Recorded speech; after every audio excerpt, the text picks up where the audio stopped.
Je m'appelle Philippe Rivière, je suis grimpeur professionnel et si je suis ici, c'est que mon histoire a commencé ici. Bizarrement, j'ai encore besoin de refaire le puzzle de mon enfance. Et puis surtout, j'ai ce rêve pieux de vouloir grimper cet emblème, le rocher du diamant. Le rocher du Diamant est un roc basaltique situé à 2 km de la côte.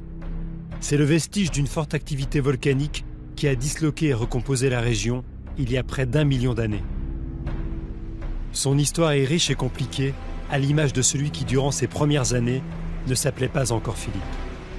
Je suis un petit bonhomme qui a 42 ans aujourd'hui et qui est né à Fort-de-France un 2 mars 1977, abandonné par ses parents biologiques et recueilli par une péricultrice qui deviendra ma marraine. Il était polyhandicapé. Sans mettre de jugement aux parents, je pense que c'est un petit peu ce qui a dérouté la mère, mais vraiment, nous-mêmes, on n'avait jamais eu d'enfant aussi polymalformé.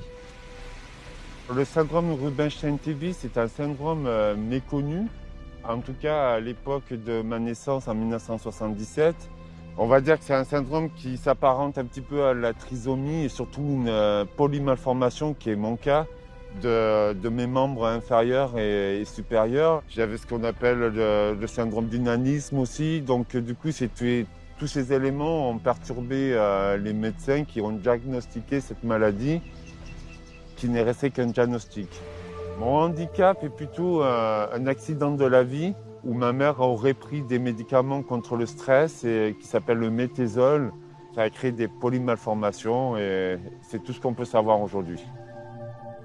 Comme il y avait moins de liquide amniotique dans le ventre de ma mère, donc mes bras se sont raccourcis, en tout cas les avant-bras, et donc les mains étaient repliées à chaque fois vers l'avant. Les seuls souvenirs que j'ai par des flashs, ce sont des allers et retours dans les hôpitaux, où je vois bien les médecins, en tout cas les infirmiers, me mettre ce gros masque noir pour m'endormir. On le voyait souffrir, mais on voyait aussi le redressement, un petit peu. Ce qu'ont fait les médecins en Martinique, c'est d'essayer de stabiliser les mains et sans non plus les bloquer et avoir cette préhension de crabe pour attraper les objets. Sauf que à chaque fois, les mains revenaient vers l'intérieur. Donc ils ont fini par les fixer.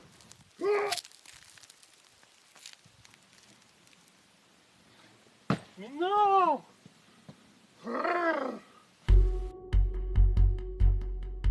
Quand on voit le résultat maintenant, vraiment, je suis tout à fait convaincu qu'on a eu raison de miser sur lui. Philippe gravit des sommets ou des blocs qui paraissent difficiles à monsieur tout le monde et lui nous montre qu'il a les capacités à pouvoir vaincre ces difficultés.